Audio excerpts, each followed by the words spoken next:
that we open our meeting. So moved. I have a motion by Commissioner Bruder. Do I have a second? Second. Moved by Commissioner Bruder, second by Commissioner Bradley. All in favor? Aye. Aye. Passes unanimously. We will hear first about a subdivision amendment to the Hinckley Commons subdivision. Ally.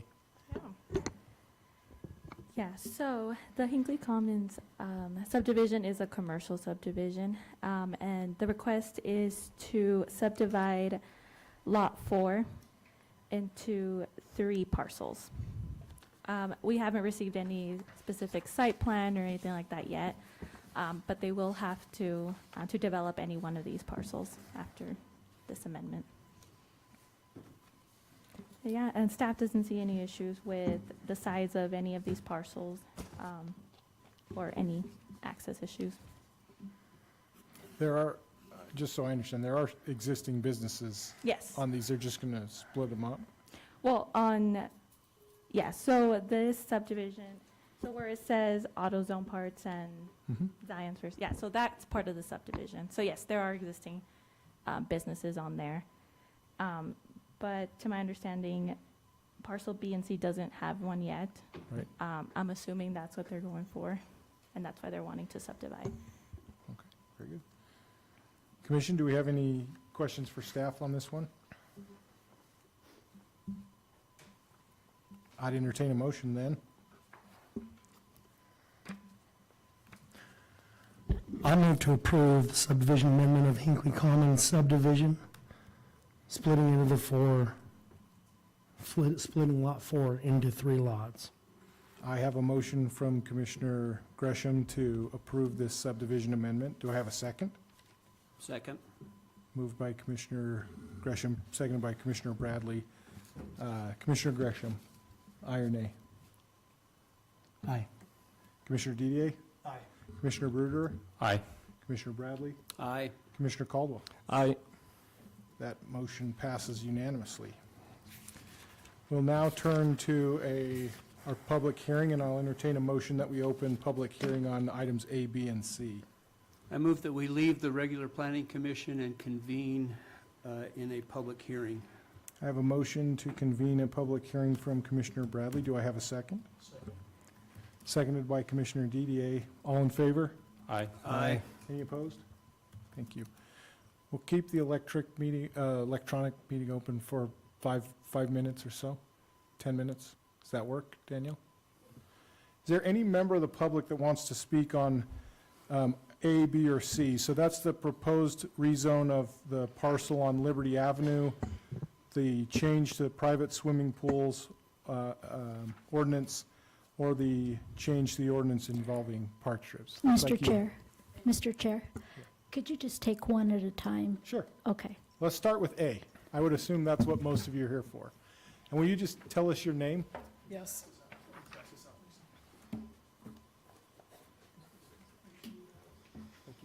Thank you, sir. I got two. Yeah.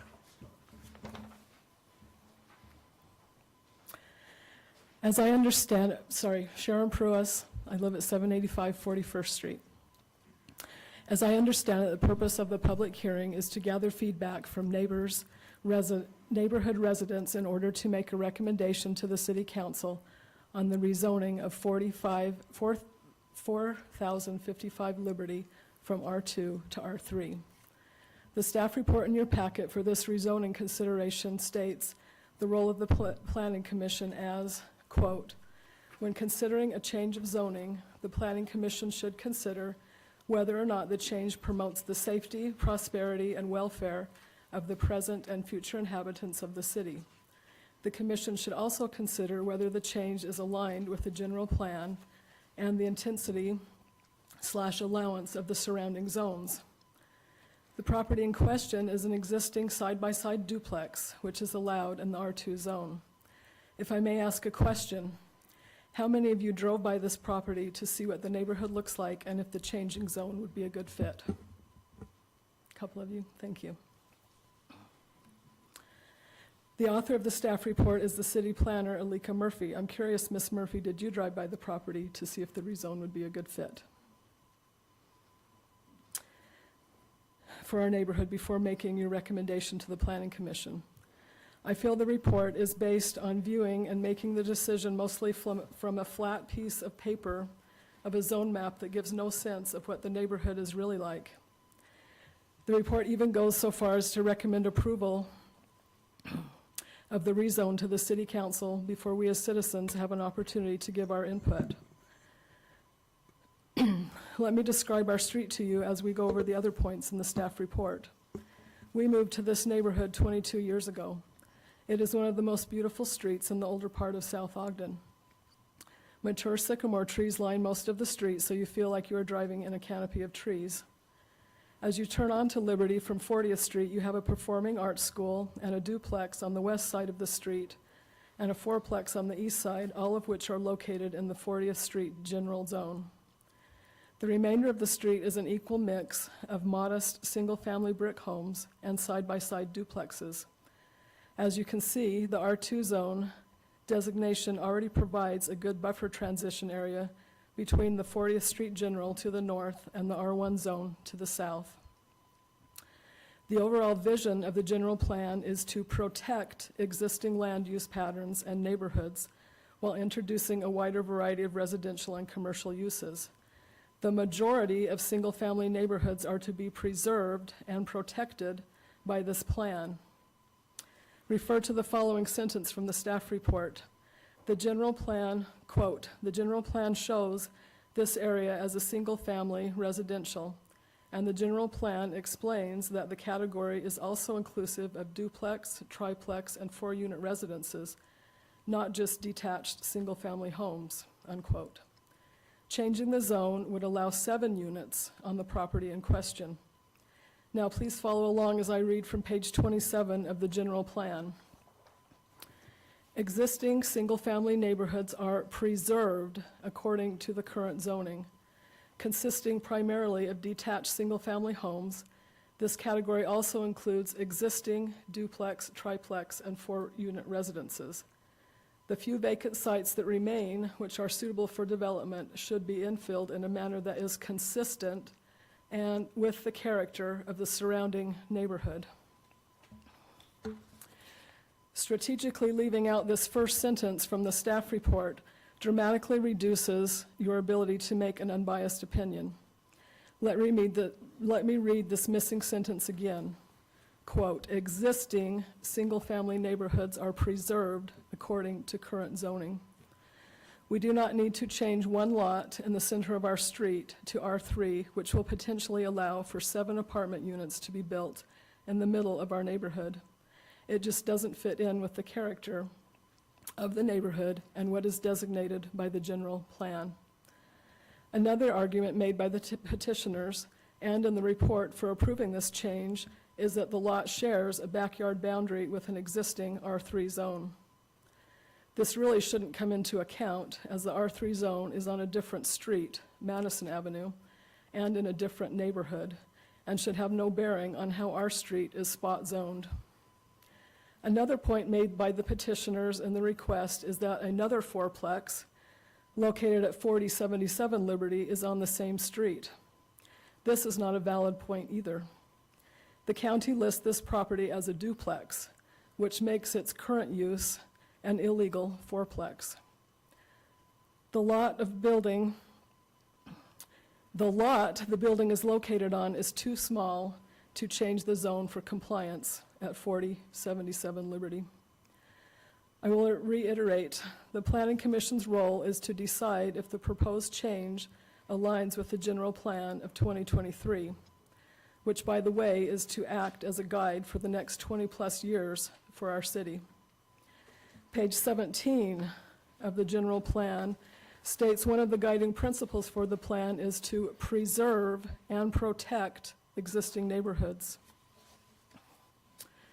Page 20, under land use, respect community heritage and values. And at the bottom, public input summary. Listed as number 1 a key takeaway from the public engagement process, which was a series of surveys. Quote, "Preserve existing neighborhoods is a key objective for the future." Page 15 shows the results of the public surveys, and the highest ranked objective for South Ogden citizens was preserving existing neighborhoods.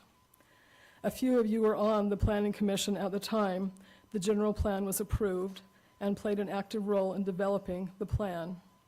Are we now just going to disregard the recommendations of the general plan and the input from the citizens of South Ogden?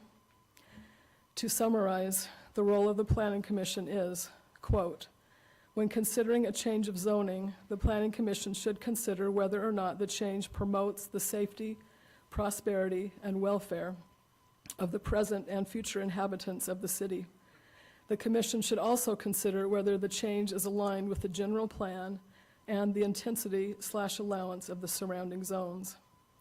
This proposed change does not align with the general plan or what a majority of the South Ogden citizens want for our existing neighborhoods.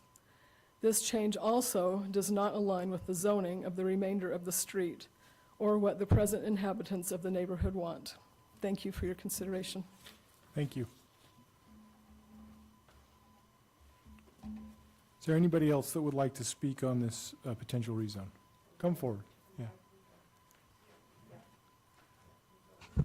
Hi, my name's Mike Sims. I live at 4040 Liberty Avenue, right across the street from this zone change. I've lived there for a reasonable amount of time. My grandparents built that house in 1949. I used to climb the trees in front of that house and go in and get a bottle of Dr. Pepper from my grandmother. I tell you that because Mrs. Pruis has already made some great points, and I don't want to labor that. I just want to tell you that I am in very much opposition to the zone change, and I think it would be contrary to the plans of that street. Thank you. Thank you, Mr. Sims. Come forward.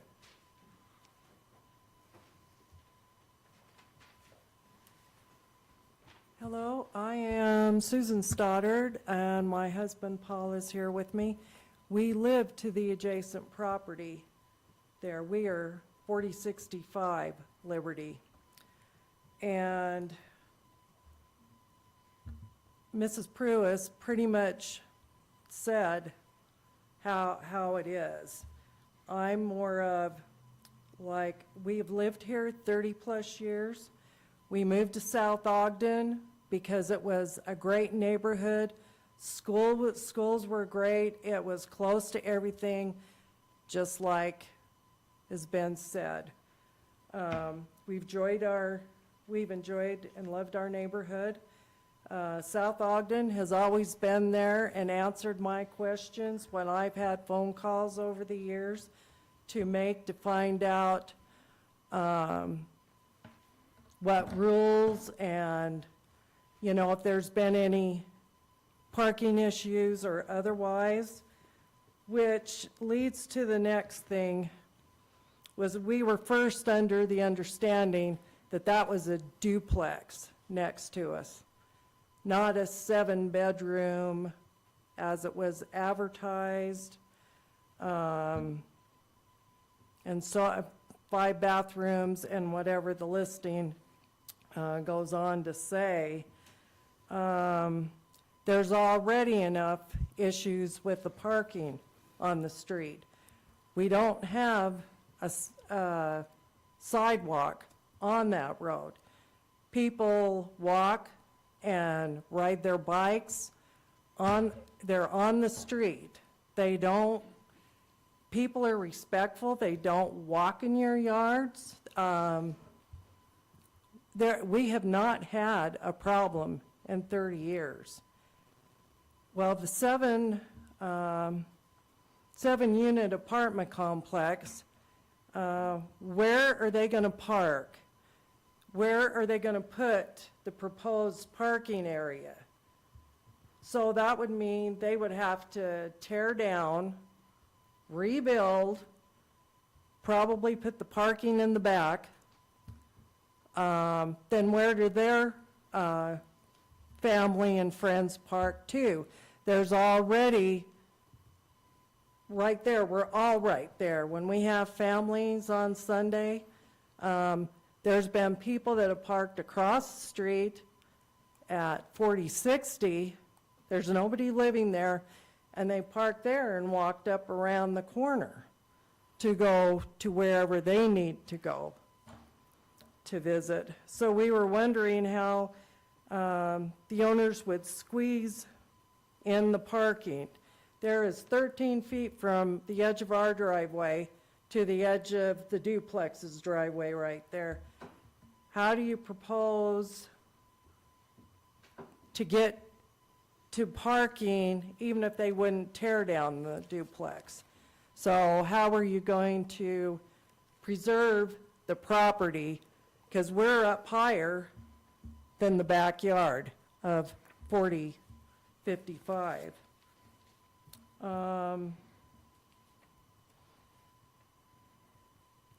And like in the winter, it's already hard for the snow plows to get down. If there's even a couple of cars, then they're in and out until they can get them moved because it's that tight of parking. We feel it's not a good fit for the reasons Mrs. Pruis gave. They've been there, like she said, 22 years. We've been there 30 years plus. We are zoned for residential, and some of the duplexes I didn't even realize were there. So the one across the street is already advertising as basement apartment. And I just wondered how they could do that when it's a residential house. So we're just a little confused as to how this would all play out. So I'll turn my time over to somebody else, but no, it's just, I don't see how it could work in the scheme of things, because there would be lots of construction to get done what they want to do. Thank you. Thank you. Anybody else? Looks like a couple. Great.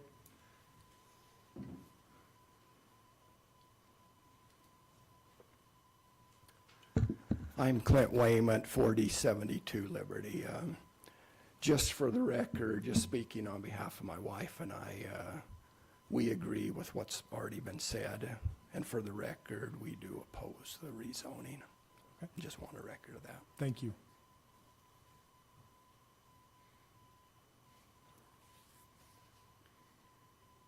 Good evening. You guys are going to see real quick that my public speaking skills are not great. My name is Katie Driggs. We reside at 765 East 41st Street. I am also speaking on behalf of myself and my husband. We also agree with everything that has been said tonight, but I do want to talk about a few things. We have been residents combined in South Ogden for 25 years. First off, I appreciate the efforts that have gone into creating our neighborhood's general plan or master plan, which was established, I believe, just about a year and a half ago.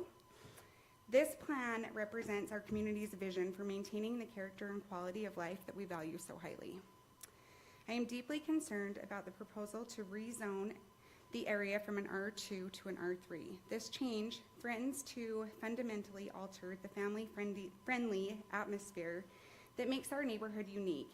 Increased density could lead to overcrowding, traffic congestion, parking issues, and a change to the environment that has kept many of us in this neighborhood for decades. When addressing the concerns listed above that were mentioned tonight, I also want to express my deep concerns about the lack of support for enforcing existing codes in our neighborhood and potential consequences of changing our zoning from an R2 to an R3. We have seen a growing number of issues stemming from insufficient enforcement of our current regulations. For example, weed control, abandoned vehicles, one which was parked in front of mailboxes for several days before we even got an officer to come out. The duplex that is directly to the west of us had a motorhome parked in the driveway for 6+ months with people living in it. That was reported several times, no action taken. Parking on lawns, abandoning trash in their yards, parking on the street in the winter, Tickets are usually issued one time and then ignored the rest of the season, which makes plowing extremely difficult on our block.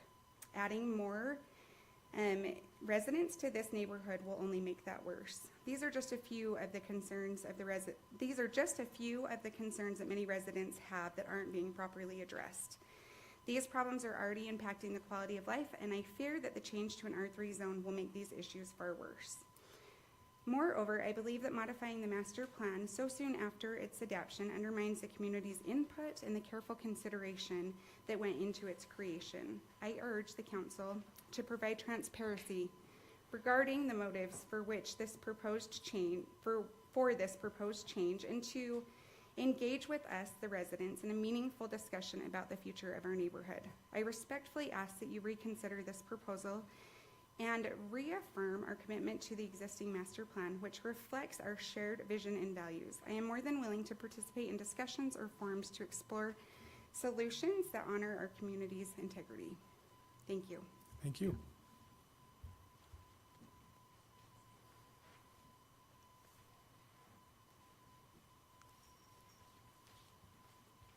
Good evening. My name is Katrina Maria. I'm here with my husband. We are the newest residents to Liberty Avenue. We moved there 9 months ago. And when we came to see the home, we were so impressed with the neighborhood. We were just enthralled with the feeling and the camaraderie that occurred on that street. And as we moved in, we have 3 adult children living with us right now as they're going to school and figuring out adulthood. And we've had a couple of them kind of bicker about who gets the house when mom and dad are gone. But when they were told about this potential change, they both said, we don't want the house. If this happens, we don't want it. These are people that are living here now that would rather leave South Ogden because of this zoning change. One of the objectives, from what I've read, is to keep the prosperity here. Keep our generations, keep the people. If we change it to R3, you're going to lose my kids. They love South Ogden right now. They want to make this home. They'll choose to go elsewhere if this change happens. Thank you.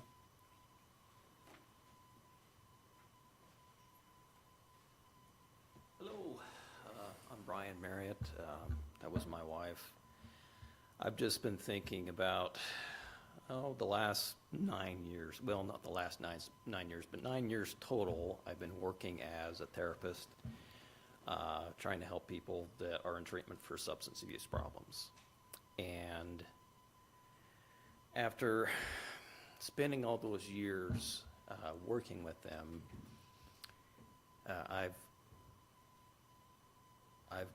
come to the conclusion, after listening to the stories and remembering what they've told me, that if this proposal is approved, it actually sets the precedent for the kind of housing that my clients are looking for when they relapse. I've gotten to know thousands of drug addicts and drug dealers, and this, from my perspective, sets the precedent for that to happen. And the apartments that are kitty corner from us on the same street, we've been able to watch one of the kids that's living there go around checking the car doors and the cars that are around there, seeing what they could get into.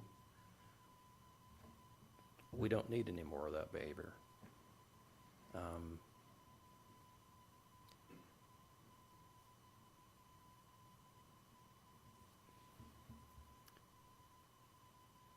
And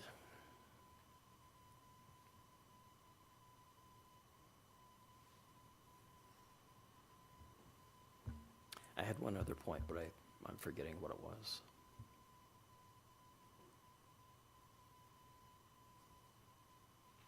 But I believe that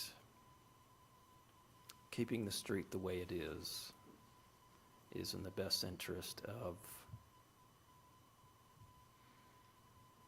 not just the benefit of the people that are there now, but in the long term, not just the aesthetics, but potentially other more serious issues. Thanks for your time. Thank you.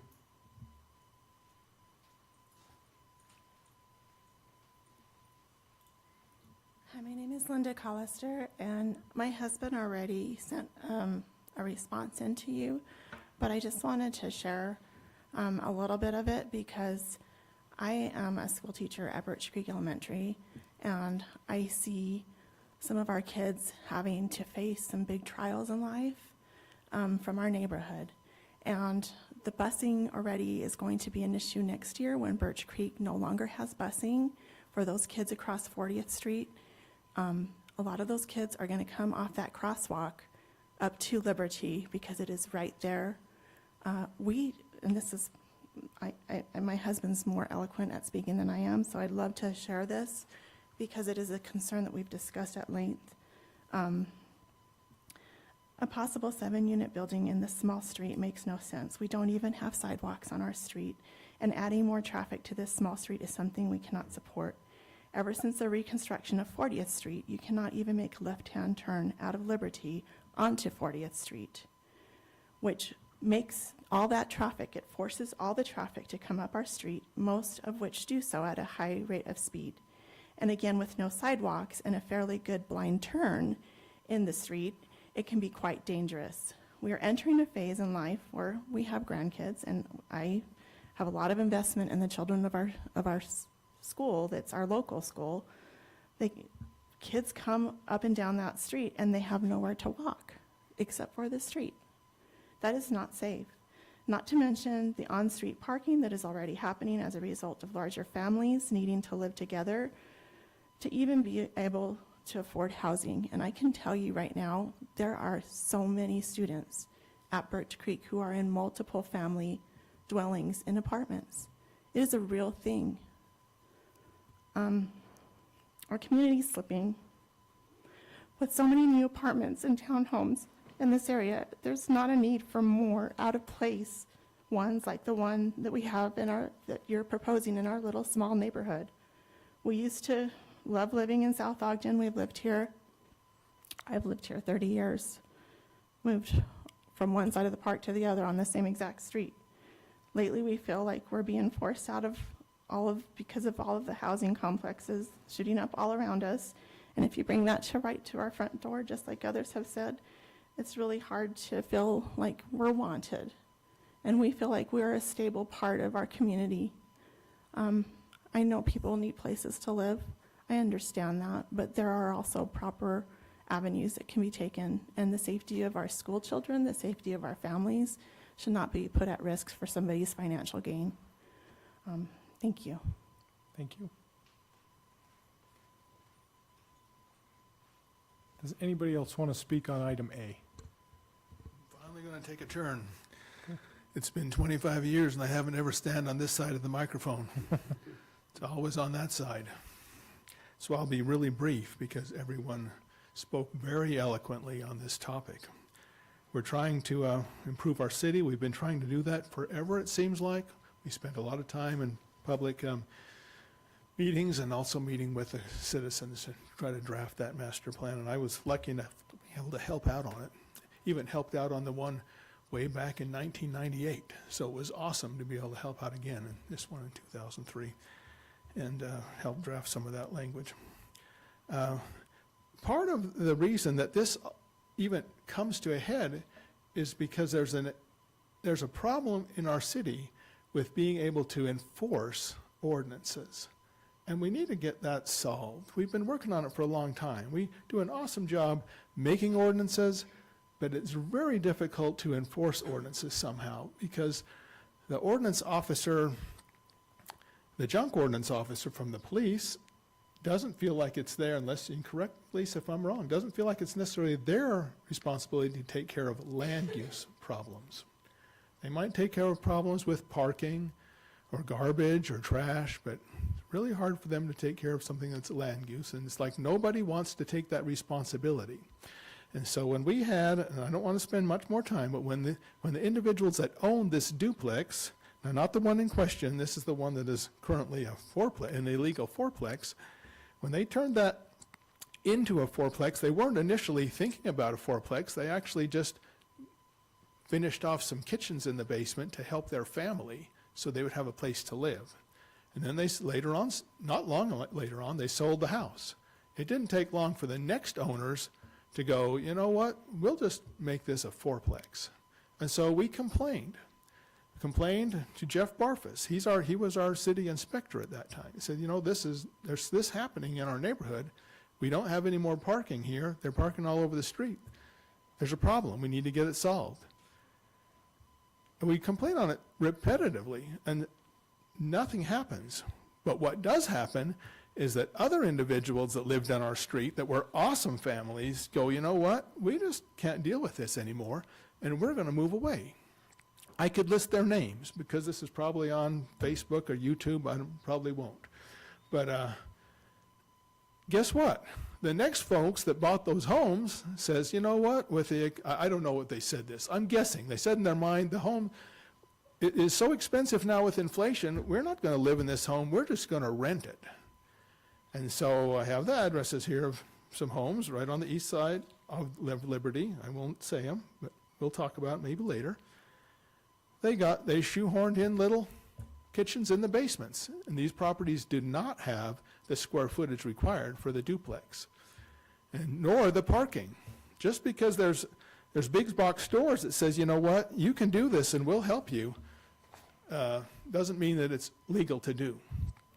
And so that ball starts rolling. So now we have an illegal fourplex, and we have at least 3 illegal duplexes with whoever the owners are. Some of them are not even in the state. And so when there's problems, you don't know who to call. And it's just ridiculous. So the problem is we need to really solve this issue of who can enforce the ordinances that we have. I am going to name a couple of things just so we can get this solved. It's just getting a little awful. We've got on Ford, this is at the top of the street now, 4095 Monroe, Wasatch Front Kia thinks that is they're a dealership in Riverdale, and they think that that's their auto body shop. So they are having at least 3 to 4 cars a week there that they paint. You can't paint cars in our neighborhood. And that's what they're doing. They're sanding them, painting them, putting all that dust into the air. Across the street from that, this is 4090 Monroe. You know, because of our tight circumstances, because of inflation, because people want to get the most bang for a buck, this gentleman is closing in his porch so he can have more bedrooms. Did he get a permit for that? No. It's happening right as we speak, but no one's going there and investigating it. So those are just 2 that I'm going to talk about, because it needs to be solved. We cannot park on our streets because this one dealership parks so many cars right there in the front while they're waiting to be painted. It'd be nice if we can get that solved. So if Lisa or Nicholas Mr. Mills can get that solved for us and get that to the right channels, that would be awesome. And then I have one recommendation that I think really needs to be changed, because I don't believe it's appropriate. I do not think it is appropriate for our staff, and we have an awesome staff here, and I think some things are just, I don't know if it's just done because it's always been done that way or what, but it is not appropriate for staff to make a recommendation to the Planning Commission of how they should vote on an item before it's even been heard from the community. So you notice on the staff report to you, it says, I'm recommending that you approve this. I'm going, how in the heck can you recommend that? You haven't even heard from us. So I'm recommending that you listen to what is in the general plan. And it is tough, you guys that are new. I've been here 25 years on the plan, and not only in this building, but in another one, the old city office, which is long torn down. You gotta watch your own back and study all that material all the time, because the buck stops with you. You can't just presume, these awesome staff who are paid well and are educated are going to give us the most accurate information all the time. It is up to you to know and research the information in our plan all the time and act accordingly. It's extremely important to do that. So thank you for your help, and maybe I'll come again sometime. See ya. Thank you. Is there anybody else? I just have one thing more to add. Gotta come up to the mic. Gotta come up to the mic so that we can get it on the record. Yeah, I spoke before, Susan Stoddard. Mhm. I was just wondering how many, if you've got a duplex, how big does your driveway have to be to accommodate how many people are living there? If it's big enough for 2 cars, then what are you doing with 2 more people that live there that each have their own car?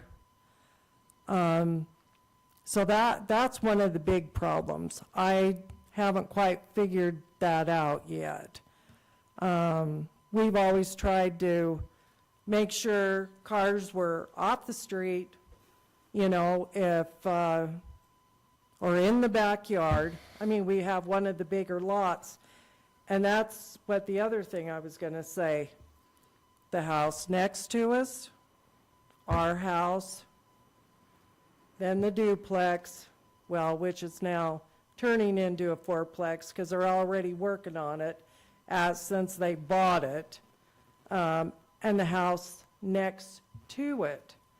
We have some of the bigger lots, and once that 7-unit apartment would be to be approved, there's no stopping.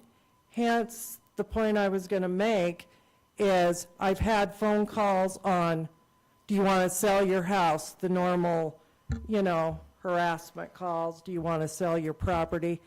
Since that apartment or the duplex has been sold, I have had minimum 10 phone calls a day. Do you want to sell? Some of them are from the same phone number, but different person. So that's the big point too. If you were to approve this, and like the other lady said, everybody needs a place to live, but how far do you go to push the neighborhood out, and then where do we go from there? So it's a thing to consider there. Thank you. Thank you. Okay. Well, yeah, yes, but if you've had the chance to speak, I think we recognize that you're opposed to it. So, yeah, come on up. We're not just going to go round robin, though, all night. I gotcha. I understand that. And I felt this was important. And what brought this to my mind was the other recommendation of this passing. Kirk Anderson is a member of that community, and he couldn't be here. He's in Arizona. So he had the wisdom of not only sending his response written, which you have, so I won't waste your time on that, but he also had the wisdom to send his response to the council. And Councilman Jeremy Howe is evidently an active person. He wants to hear from his constituency. So I wanted to get this in quickly to your record before you consider a vote. He responds to Kirk Anderson, "Thank you for the email and your measured response to the notification. I appreciate the sound reasoning in your letter, as I too am opposed to putting an apartment complex in this area. While I recognize that the landowners have rights, we also have a well-developed zoning process, and in my mind, this simply doesn't fit with what was intended for that area. Thanks again for your voicing your concern." I wanted that to be in the record before you vote. Thank you.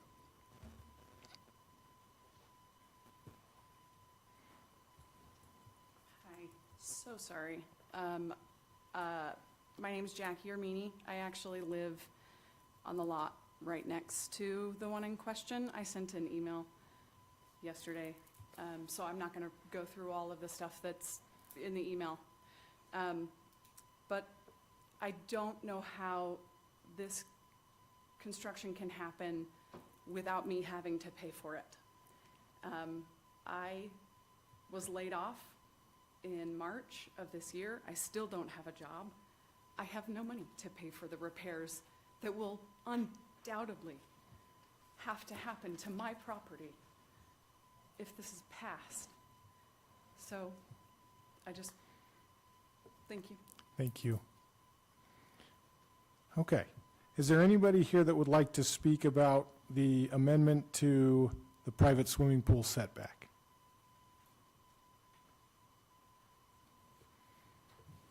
Hi there, my name's Amy Holden, and I'm married to Joe Holden here. I'm speaking on behalf of both of us. I've been a resident almost going on 30 years, and he's going on 50 years. He is born and raised here. So we are hoping to put in a swimming pool in our yard, and we built our home back in 2010, and we had the foresight. We knew that we wanted to put in a pool, but after building the home, and we had to save up the money over the years for it, but we had a design or a landscape design architect drop the backyard in hopes to, down the road when we saved up for it, to put in a swimming pool. And when we had this architect drop the design, we pulled the side setbacks at that point in time, which was 2014, and they were 10-foot setbacks from the side yard. And so anyways, we've raised all of our children. Our youngest is a senior at Bonneville High right now, and our other two are married and out of our home.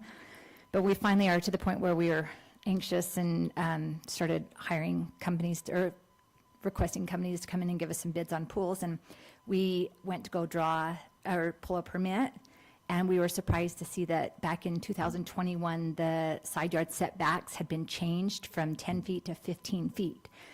And the topography of our yard just will not allow it. We've tried just about everything, and we just can't make it fit because our patio sits up higher and the side yard down below. But anyways, so after we tried to research, why it went from 15 feet, or from 10 feet, sorry, to 15 feet, and talking to various peoples, our neighbor was a city council member at that time, and we'd asked him, and he couldn't quite recall why the changes, and we talked to various people and couldn't really get a definitive answer. But we decided to do some more research on our various cities around us, the surrounding cities, on what their setbacks are.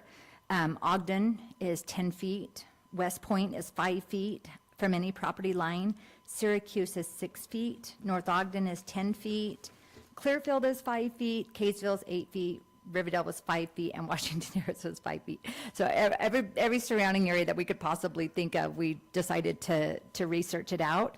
And once again, I'm not quite for sure why. I never did get an answer. Maybe if somebody knows, they could tell me. But so we don't know. But the average lot, if you pull 15 feet from one side and 15 feet from the other side, that's 30 feet of yard that is being taken up, for people who are hoping to put in a pool. And our backyard isn't necessarily that big, so it's making it so a pool would not work. If maybe it would, but it would be really expensive to have to move things around. And anyways, the biggest thing is just that we couldn't figure out exactly why it was changed, and all the surrounding cities are under 10 feet, or 10 feet or under, sorry. So anyways, our hope is that we can get this code changed, or the variance changed for the side yard setback, and thank you for your time. Thank you. Anybody else here on item B? My wife pretty much, I'm Joe Holden, by the way. My wife pretty much covered all that, but I was in my office. I sell real estate for a living, and so I've been in tons of backyards in South Ogden. And a coworker of mine just did something for fun the other day, and we were basically just spitballing addresses. And we were like, wonder if this address would work with those setbacks. And I went through 20 different addresses in South Ogden, and with the setback being 15 on one side and 15 on the other side, I'm not the only one that won't be able to do it. I think there's a lot of residents in South Ogden that won't be able to put pools in because of the new change. But we just appreciate you guys' time, and thanks for all your hard work on it. Thank you. So thanks. Anybody else on item B? We'll turn to item C then, a public hearing regarding the amendment to the Park Strip landscape design standards. Anybody here to speak on that issue? Okay. I'll entertain a motion that we close public hearing at this point. Oh, go ahead. Some comments online, Lisa, if you can confirm that people who sent in emails in opposition to number A, like how that process works.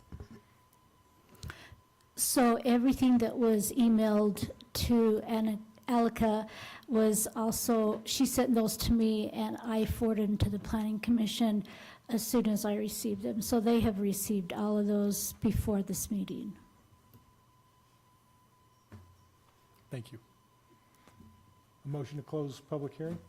I move that we close the public hearing and reconvene as the Planning Commission.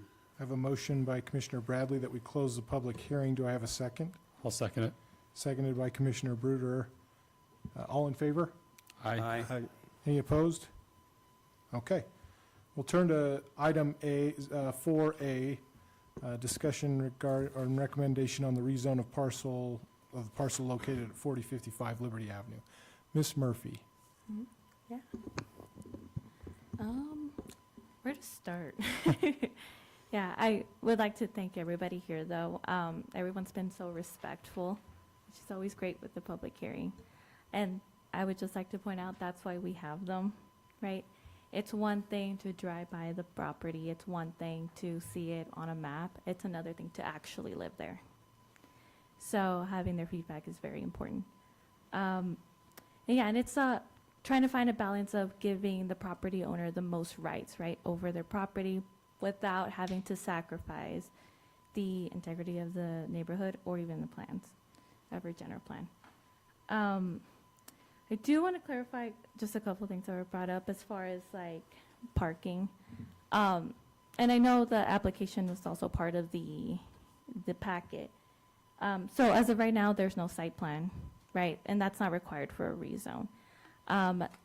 The applicants are just wanting to do a fourplex, but with any rezone, we have to look at the whole picture, right? So it's not just what's potentially what they're wanting to do. Because even if they were to present a site plan, if this rezone were to get approved, they could turn around and say, hey, you know what, maybe we do want to add 3 more.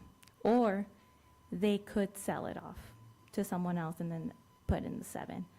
So yeah, definitely something to consider there. We don't, and this is my first rezone here, I don't think there's any rezone with conditions that Commission has ever done. But there is part of our code that does say that that is an option. However, if that was even a consideration, then I would just recommend that that would be tabled if we were going to go down that route. As far as parking, for any site to be developed, they would have to go through a site plan with staff. And one of those items that they would have to address is parking. Now, according to our parking ordinance, there's a couple things. So for, let's say, a 4-family dwelling, they would need to provide 7 parking spaces, off-street parking spaces. And it would have to be either on the side or on the rear of their property. We know a lot of people use their driveways, but according to our code right now, that wouldn't be allowed. Those spaces would either have to be in the garage, to the side, or to the rear. Let's see, as far as ADUs. So ADUs are allowed in the city if your lot is over 10,000 square feet. So that's an accessory dwelling unit where the owner can rent out, but the owner has to be living there. So when you're looking at something like already a duplex, it's not necessarily possible because the owner's not living, in both units. Does that make sense? But we could add some wording in that ordinance moving forward to just clarify that. But if it's single-family dwelling and the lot is over 10,000 square feet, that is allowed. Some look at it as a duplex. Others call it just an internal, like a basement apartment, an internal ADU. And a detached one is also allowed. As far as code enforcement, sounds like that's been a conversation that the city has had for years. It's one that we've been having recently. We're trying to figure out a way to move forward with that. Hopefully in the upcoming council meetings, that's something that would be presented and see what a way to move forward there. Yeah, and as far as the recommendation, that's always been practice for planners to just give some sort of recommendation. But again, I say that's why we have a public hearing too, right? Because it's not just about looking at a piece of paper or just even reading a few sentences of the general plan, right? It's also, okay, from your perspective of you living there, what is it like, right? That's a major component of considering any rezone. Other than that, and is there any other, I don't know if the applicants are here tonight or not. Didn't seem like it, but Would you like to say something?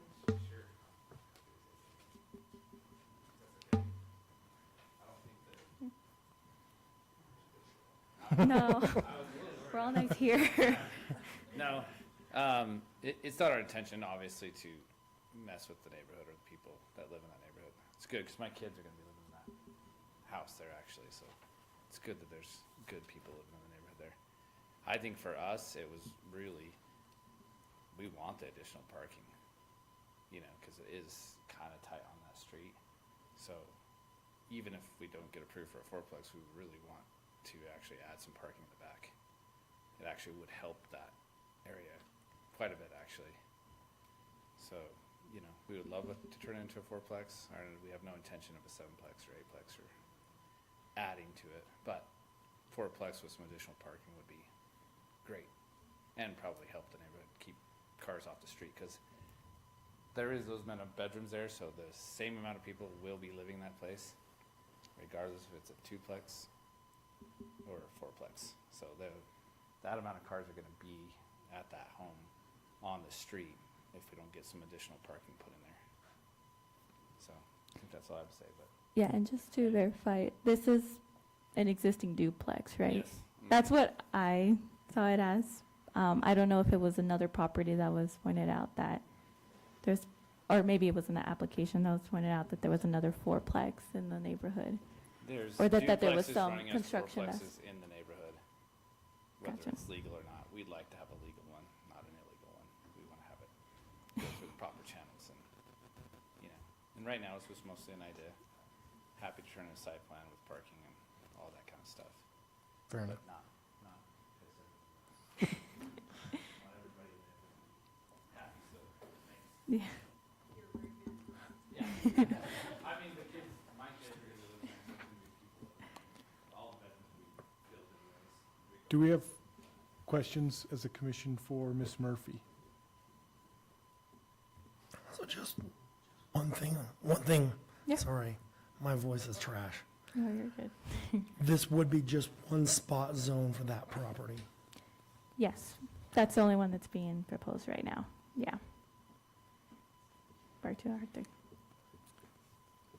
Ms. Murphy, I just want to make sure I understand what you're saying about the 7 lots. So you're saying that they're asking for an R3, which in theory, if you just closed your eyes and put the square footage of the lot in, Right. the equation says 7 units. Yeah. So yeah, as mentioned, they're only asking for the 4. But yeah, we have to think of all scenarios when it comes to rezones, right? So yeah, according to our code, for an R3, you would need 8,500 square feet to have a duplex, and then 2,000 square feet for every additional unit. Okay. So more or less, I think this property is about 20,000 square feet or so, so that would come out to be about 7. Now, that means that just like if you just punch the number in as Yeah. a follow-up, 7 units. But pragmatically, I mean, until you saw a site plan. Right. They wouldn't be automatically approved for the 7. Okay. They would still have to go through that process of Have turning to in a meet site plan and the every parking and all of that. Setbacks and everything like that. Okay. Yeah. Any other questions? It's conceivable these people sold the property, but the next people that bought it could do the 7. Yes, that is correct. Unless we had something on there that said, hey, you're approved for this zone, but only up to 4. That gets sticky, and I don't recommend that. Like I said, there is a section in our code that says that planning commission could give conditions. But if that was something you were considering, I would say table until we can get our city attorney Sure. involved. But yeah, at that point, if that was the route we were going, then yeah, they would be able to do the 4. And even if they sold off the property, they couldn't go higher unless they would come in and try to come back to Planning Commission and see if they can get that removed. But to my knowledge, I don't think that's ever really been done here. Like I said, that was just a section of code that we have. Thank you. Any other questions? I may be misunderstood through this whole, I was under the impression that it was a 7-apartment complex, that No. that's what was gonna go, so. But it doesn't sound like that's what their intent is. No, their intent is a 4-plex. So it's an existing duplex right now. And the applicant can I would be say curious more. now, I'm not trying to like stretch this out anymore, but I'd be curious to know what the people think about that, if they know that. If it was just a 4-plex, yeah. And that application, it does say that on the application, and that was part of the packet as well. But up to you guys, I guess, if you want to entertain any comment about that. But yeah, but like I said, with any rezone though, we have to look at all possibilities. Unless we're going to go the route of having a condition. Because once it's zoned, and it's permitted. In some cities, if the rezone is denied, there's a moratorium, I guess, for lack of a better term, before the applicant can reapply. Is that the case in South Ogden? I haven't seen anything specific about that. And they can also appeal. Sure. If they really wanted to as well. Yeah. Okay. So can I call for some discussion on? Sure, absolutely. Anytime, Go we're ahead, good? yeah. Okay. The way that I look at this, just in terms of going from a duplex to a 4-plex, I don't think there's going to be much impact on your street at all, especially if they put parking in the rear. That being said, I'm not in favor of this. And my reasoning is because of what could happen with a rezone. Because if it is rezoned to an R3, as has been stated, any subsequent purchaser of the property could redevelop it and put more units, which I would be opposed to. I think if I were the owner, I would certainly want to put more units there, especially given the current market. So I understand that as well. This is, in my mind, one of the most beautiful streets in South Ogden. It is very pretty.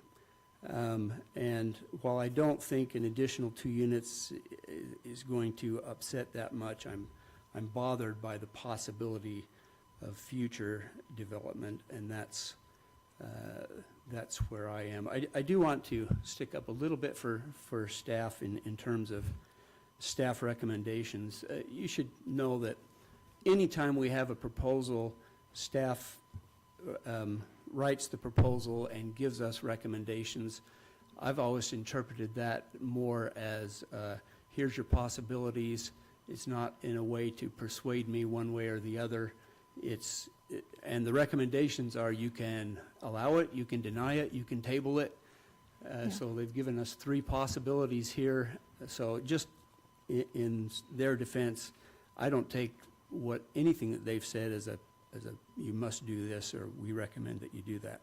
Oh, and if I may interject, and I've always told my commissioners, know that I have tried my best to do the research, but at the end of the day, I do want you to bring up other things. I do want you to say, oh, what about this, or challenge this, or have we thought about it this way?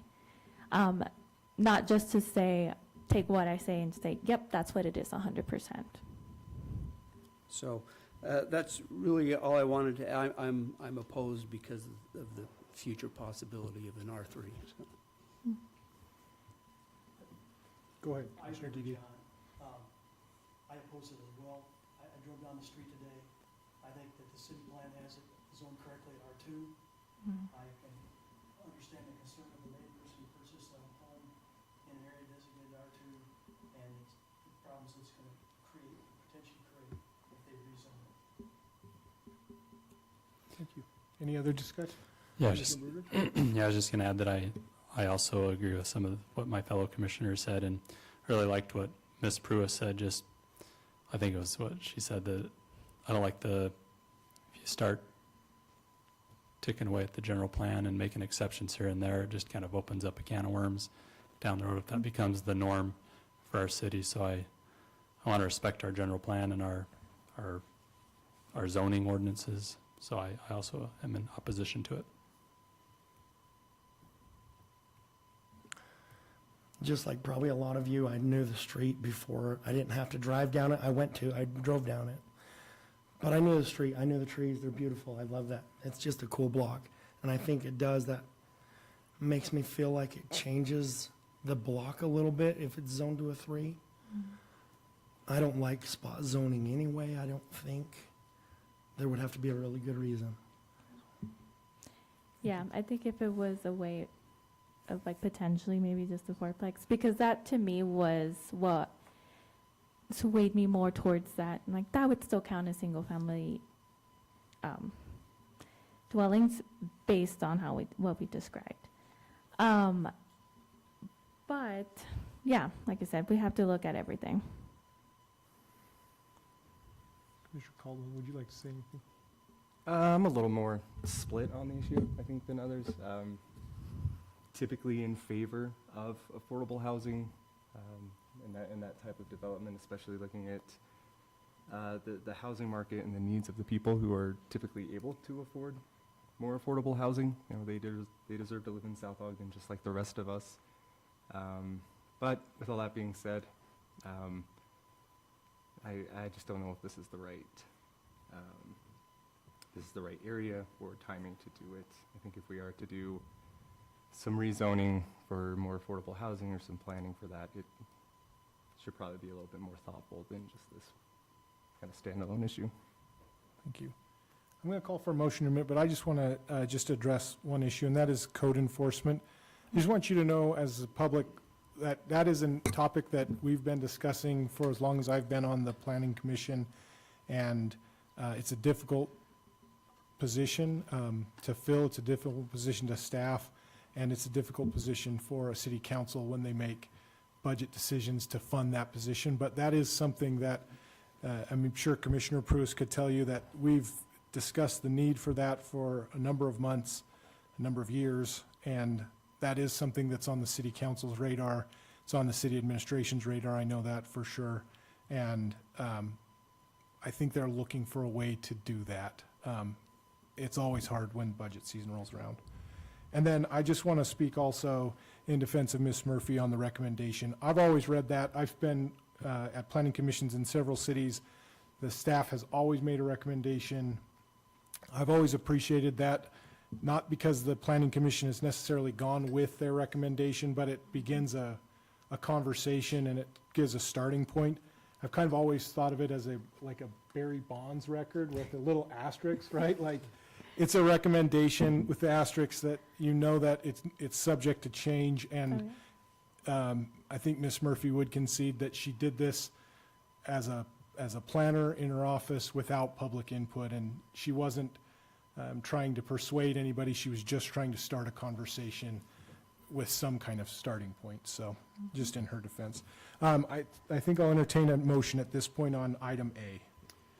I move to recommend denial to the city council of the rezone of this parcel located at 4055 Liberty Avenue. I have a motion by Commissioner Bradley to recommend denial to the city council. Do I have a second? Second.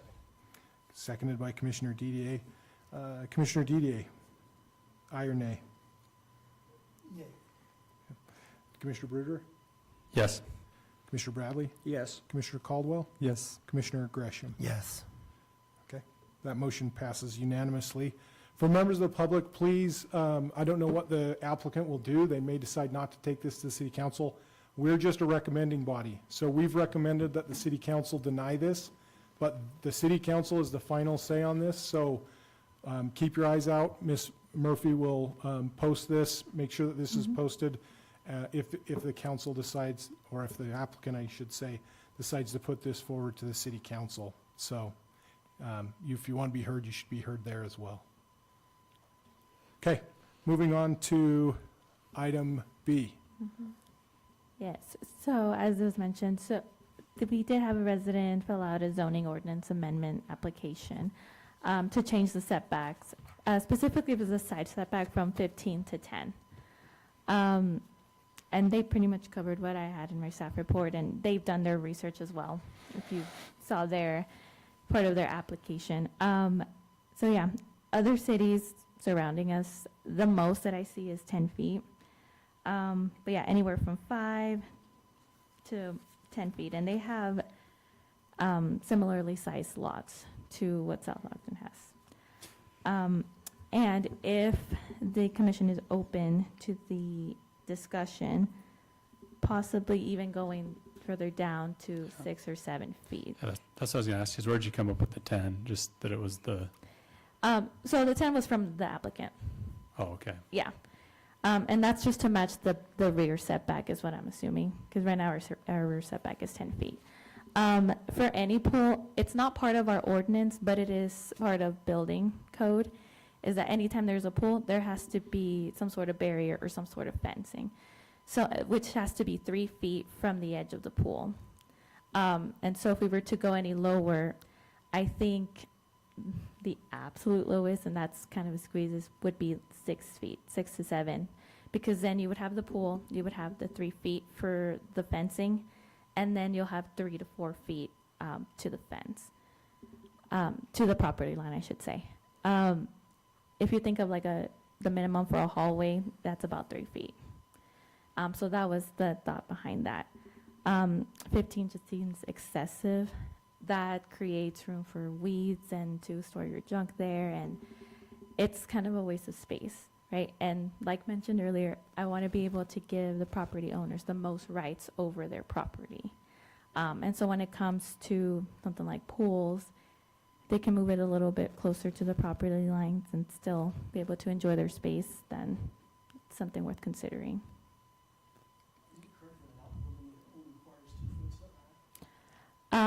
It's a foot. Yeah. So is there anyone opposed to making it as limited as we can, or I guess what would the naysayers say and why? I don't know, one spoken about it. For us. Go to 6 or 7 feet, could potentially help, other people who decide to put in pools, and you wouldn't have to revisit the issue. Yeah, potentially, unless they want to go down to 5, and that's a whole other story, I guess. I'd be curious if there's a reason behind the side yard setback and the backyard setback for pools. Some of it's a safety issue. I'm not saying by any stretch of the mean that 15 feet is necessary, but I think if you go down as far as a couple of feet or even 5 feet, that's just less to get out of the pool, a safety issue. Sure, and like I said, they would have that 3 feet anyway for their fence, their required fence. That's true. And that's per building code. And I did go back, I think this was discussed back a couple years ago, 2021. I went back and listened to that recording. There was no mention of 15.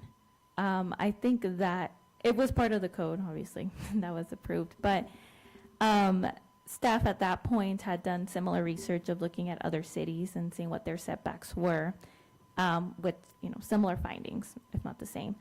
And the commission just said, okay, well, 10 seems fine, but there was never mention of 15. I don't know where that necessarily came from. I couldn't find any discussion the first time around when it came through for the 15. I don't know if it was something that was missed Probably or a typo. yeah, or I don't know. So that's also something to consider there. That seems a little excessive. Even if it was for noise, that wouldn't do much of a difference. So if you think if you have, I don't know, if you're X amount of feet away, if you were to even double, let's say 5 feet away, if you were to even double that to say 10, I believe the noise would only go down by about 6 decibels, which isn't much. I think, and someone correct me if I'm wrong, someone whispering 5 feet from you is about 20 decibels.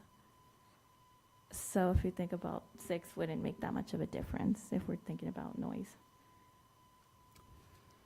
Well, I have to say, I was on the commission when this was discussed before, and I honestly thought it was already down to 10, but.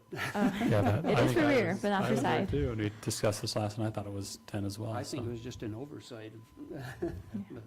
Mr. Chair, if I can make a comment, I was there as well. Excuse me. I am thinking that maybe it was changed by the city council, but I could look into that. I'm not sure.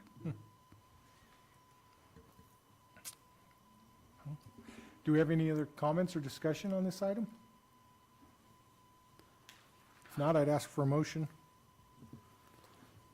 I move to recommend approval of the city council for the amendment of 10-14-12 subsection A3 to change the side setback requirement from 15 feet to 6 feet. I have a motion from Commissioner Didier to amend this code from setback requirement from 15 feet to 6 feet. Excuse me. Do I have a second? I'll second that. Seconded by Commissioner Bruder. Commissioner Bruder. Yes. Commissioner Bradley. Yes. Commissioner Caldwell. Yes. Commissioner Gresham. Yes. Commissioner Didier. Yes. That motion passes unanimously, recommending approval. We'll turn to item C, a discussion of proposed amendments to the landscape design standards and the park strips.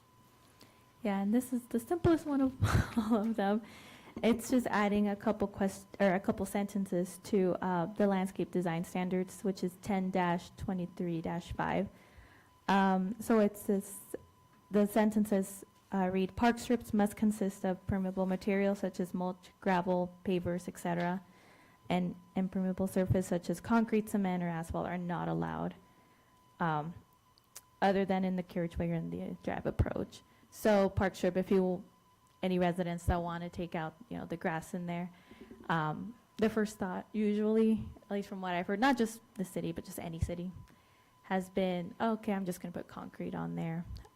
So this just clarifies that, no, that's not allowed. It has to be something like mulch or gravel that would go in there.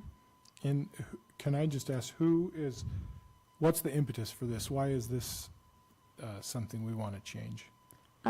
That's just comes from confusion from residents, and we just want to be clear. Lisa, do you have anything else to add there? Yes, actually, Public Works Department, this was something that they assumed was in the code, and then we looked for it, we couldn't find it, and they requested that it be clarified in the code that cement is not allowed. It has to do with the runoff and stuff like that. Accessing utilities and such, I would imagine, Exactly. too. Okay. Any other questions or discussion on this item? I'd entertain a motion then. I move that we accept the proposed ordinance change as indicated in the packet. I have a motion that we recommend approval of the city council, as I understand it, to amend this code as written in the packet. Do I have a second? Second. Second by Commissioner Gresham. Thank you. Commissioner Bradley. Yes. Commissioner Caldwell. Yes. Commissioner Gresham. Yes. Commissioner Didier. Yes. Commissioner Bruder. Yes. That motion passes unanimously. We'll turn to item 5, a special item, discussion on the amendment to the South Ogden City Code concerning short-term rentals. Ms. Murphy. Yeah. So this, as I understand it, was an ongoing discussion that Commission and Council had, and it was concluded last year with Council basically saying, hey, let's leave it the way it is, which is to not allow short-term rentals. So this is just to add under our definitions, under 3-11-0, the definition of a short-term rental, where it would also say that they're not allowed as of right now. But since current staff, and I believe most of the commission was in part of that conversation, we're also open to the possibility of talking about short-term rentals again, if that's desired. If not, we can just add that definition. So I've done a little research on this, and I think the Utah State Legislature does not allow municipalities to outright ban them, but municipalities can legislate them. Have you guys heard that? Or I know you can't go look on Airbnb and VRBO. Right, and yeah. cite people for them. And Right, so if potentially someone in the city had one, we couldn't use that against them. Like to go on Airbnb and all that. see, I didn't know this was actually closed. Did the city council say this is closed, we don't want to allow them? Or, so I thought the planning commission was still discussing it, and then it kind of just, No, or Lisa, I guess you can jump into, from what I found, it did end up going to city council. And the first time that it went to them, they were waiting until, I believe it was March of 2023, to see if there was something from the state that would be passed that would force cities to do it. And from that discussion, I don't think there was anything specific for short-term rentals. And so there was a little bit more back and forth of, well, what about this? Or, again, wanting to give property owners the rights, right?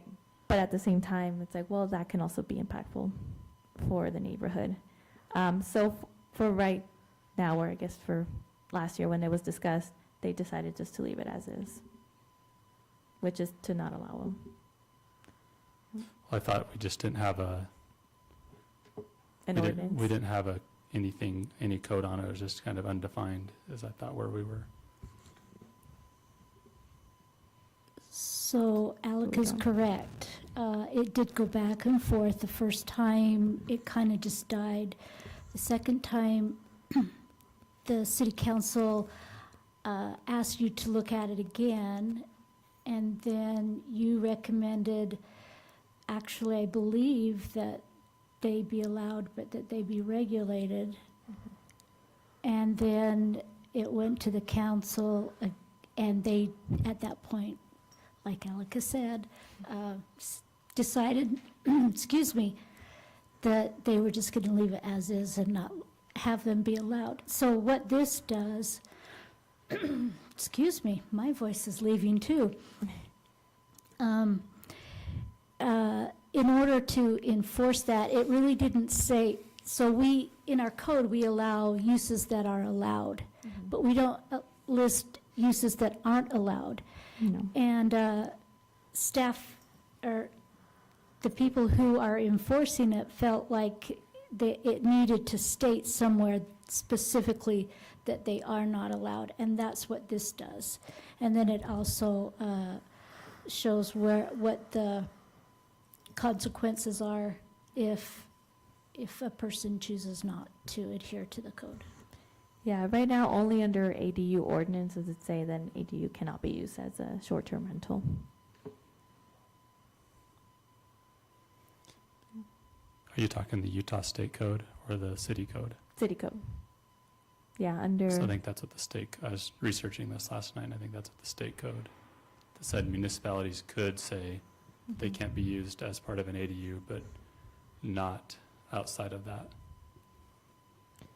I don't recall anything specific saying that municipalities had to have something for short-term rentals.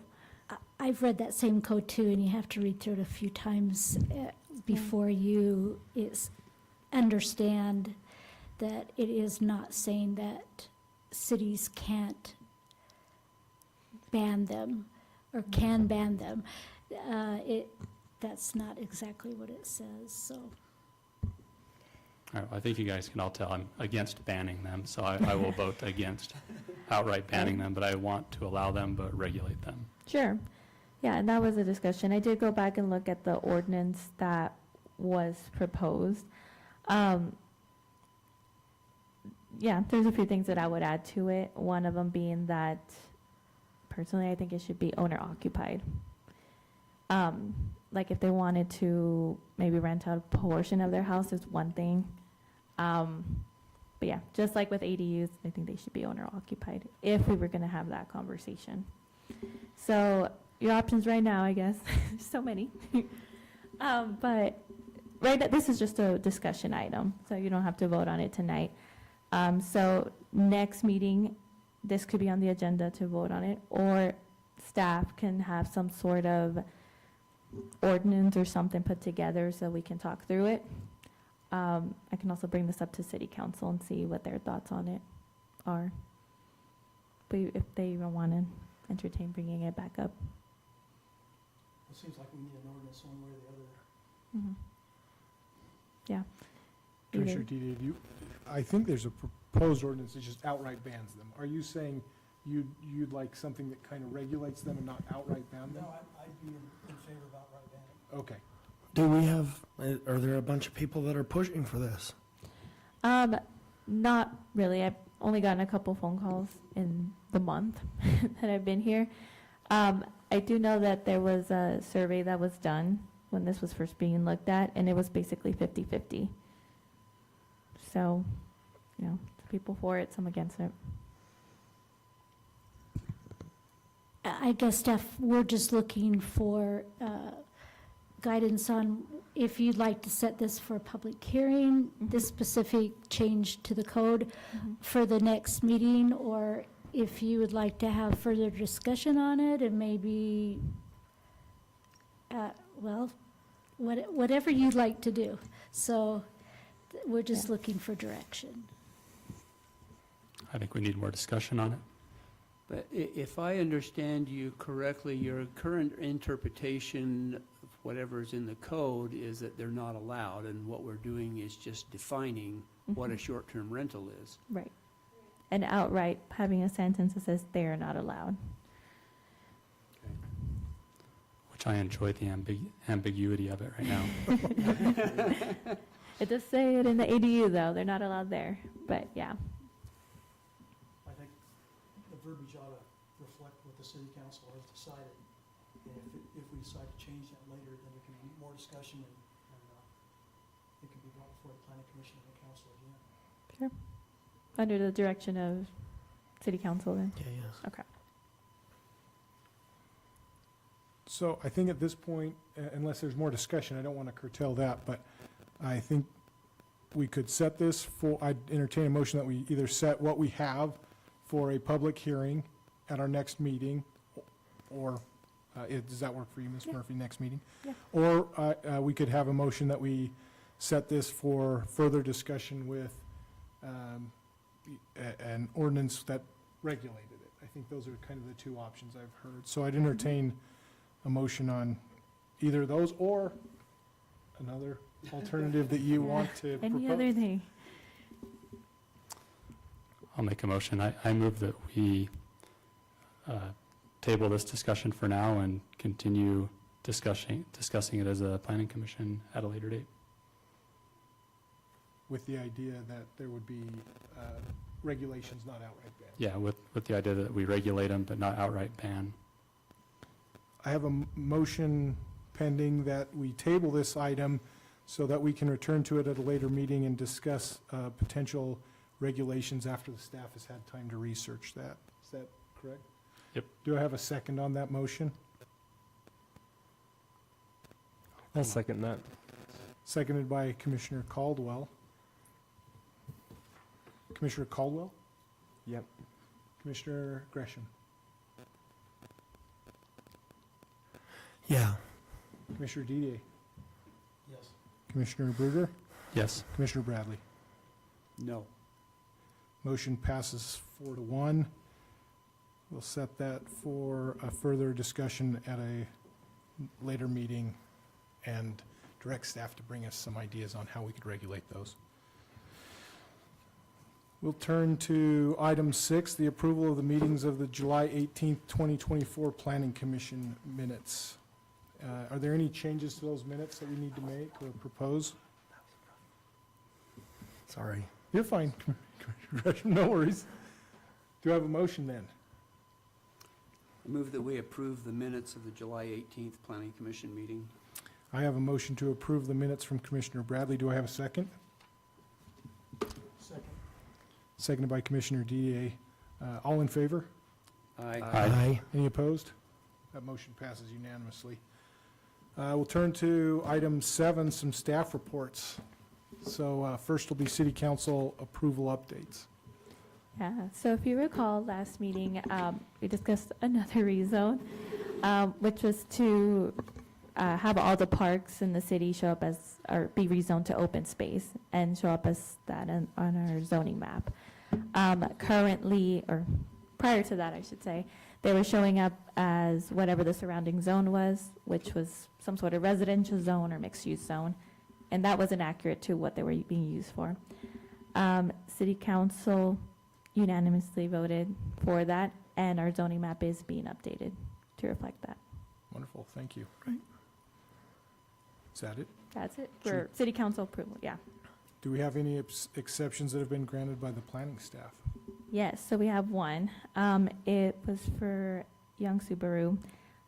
So in their packets, you'll see both. So you'll see the existing, what was approved prior, and their new one with the exception. So they are, and this was approved prior, they were adding a dog park, and basically they were making that bigger. Now, that's not per our code, that was just on their own, that what they're wanting to do.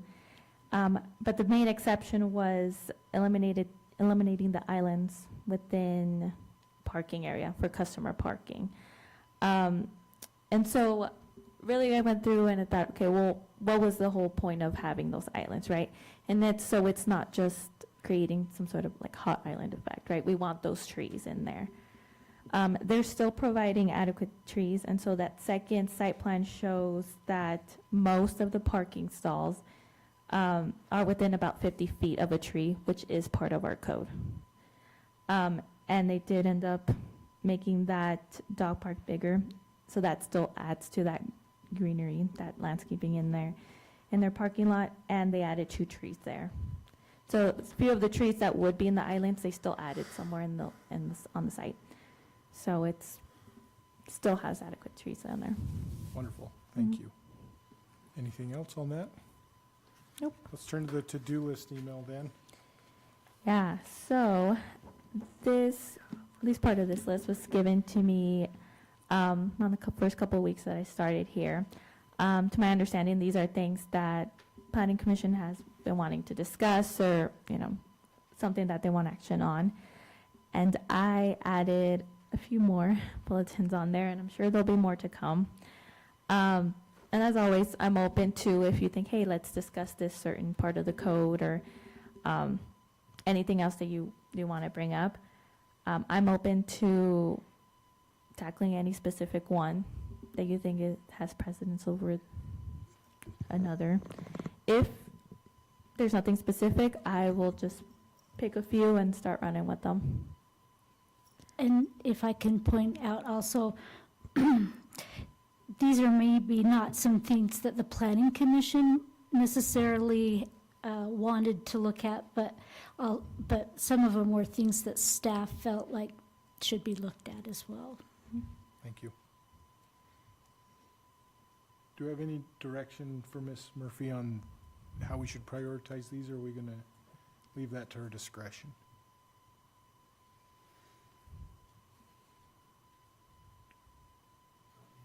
Okay. Okay. And then, That's where I am. okay. Yeah, one of the easier ones I guess we can tackle first is just adding wording to the ADU ordinance, the accessory structure ordinance, and the fencing ordinance, to say that a land use application is required, because it is. So it's just to be clear on that. And then something to run by you guys. I would like to move all accessory building requirements under one section. Right now, it's in a few different ones, and obviously in each zone, it addresses the accessory structures. It would be nice to have it all in one place. I think that'd be less confusing for residents, and it would just just easier to have it all there. That sounds good to me. Thank you. Yep. Okay, we'll turn to item 8. Does anybody have any other business?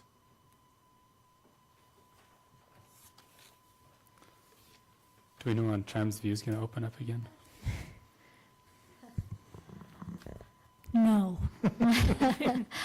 I can tell you why it's not open.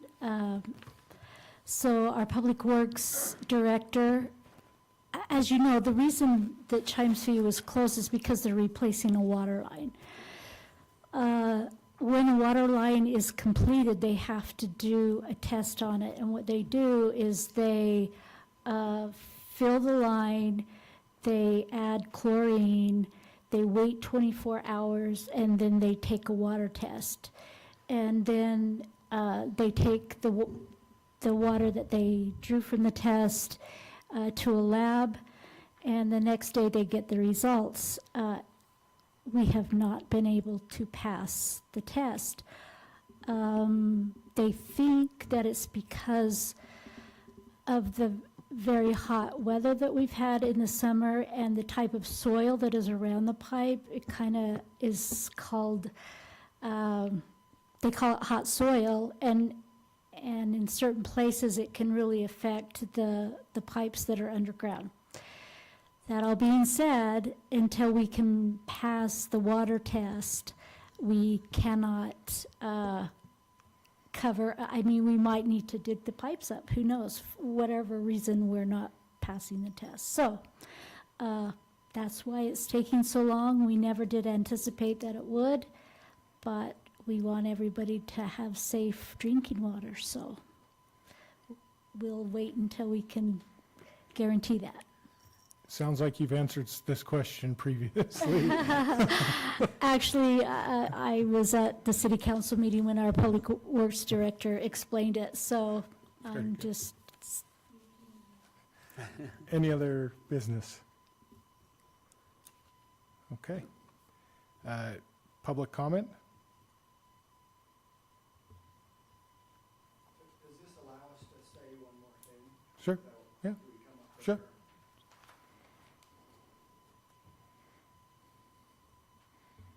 And I know you told us before, but tell us your name again. My name's Clint Wayman, 4072 Liberty. Just for my understanding, with the item, with the zoning, that's going to go to the city council. Is that how this goes from now? So how this typically goes is we're recommending body on rezones, and Ms. Murphy, jump in if I say anything wrong here, but we recommend that the city we've recommended tonight that the city council deny this. Now, pragmatically, I don't know what the applicant will do if that, sometimes applicants say, Yeah, I don't want to fair. I don't want to take a denial recommendation to the city council. That just doesn't seem like it's worth my time. But before the applicant can do this project, they have to get the city council's approval. So the understanding I had is that we'll hear about that. Is that right? We won't get blindsided. Ms. No, Murphy, And for- here, we'll actually be aware. That's all I wanted to clarify. Yeah, as of right now, this will be on the next planning commission, or not planning, sorry, city council meeting. And we'll get something sent to us, like No, before? no. You won't get anything sent for that. It'll just be on the next one unless the applicant decides otherwise. You can always check in. You can call into the office. I can give you my information. Okay, if you could do that, Yeah, that'd be wonderful. yeah, and that's for all of you. You can give me a call and I can let you know for sure. Okay, and when's the next city council? The next city council is actually next Tuesday, but I have to tell you,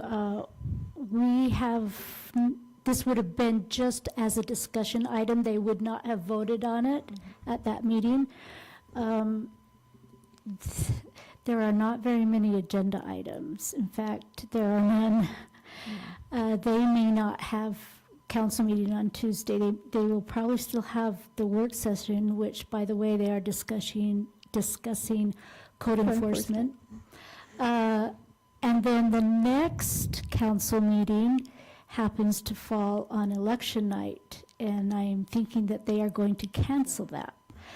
So it may not be on their agenda, and it would only be for discussion. and that would be November the 19th.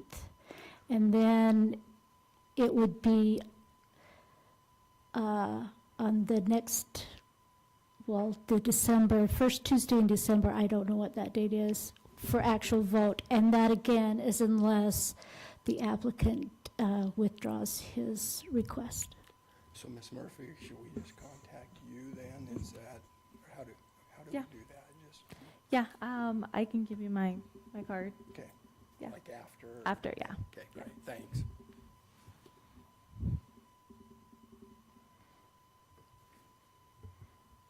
Seeing no other public comments, I'll move to item 10. Oh,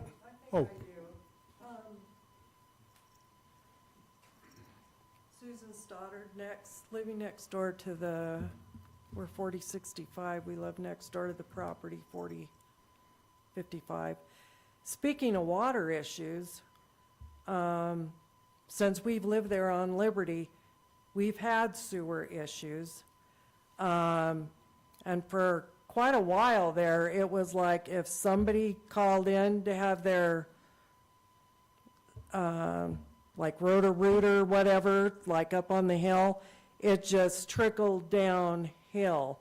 There's a swell in that road, which concerns me to the point of, so even a fourplex there, how's that going to continue on? Because the city's already every so often coming and rootering out down at 40th, that manhole down there. So, and then the other concern is, okay, so he wants to put in parking in the back, which I understand, but what side is he going to do that? Because we're level with the fourplex or duplex right now. The road that goes in, or I don't even know how to explain it. The little strip of yard that goes down into the backyard is on a slope. So how's that going to deteriorate that if that's the side he decides to put, parking in the back? Somehow he's got to get back there. So it's either one side or the other. And our side is we're just right there. And I just wonder how that's going to deteriorate that land. And, there's the apartments back there on 40th. And I do believe it's Madison, I think, right there, that whole strip. Our back lot ends, there's an easement at the end of the property line. And then that just, for the secondary water or usage to get in there, all the water, the drainage, then you've got that running off back there. So how do we contain if there's an overflow? But the sewer thing bothers me because there's already issues. So that might be something to consider there too on that road. okay. Thank you. I would now move to item 10 and entertain a motion to adjourn. I move that we adjourn. A motion by Commissioner Bradley. Do I have a second? Second. Seconded by Commissioner Bruder. Are all in favor? Aye. Motion's unanimous. Meeting's adjourned.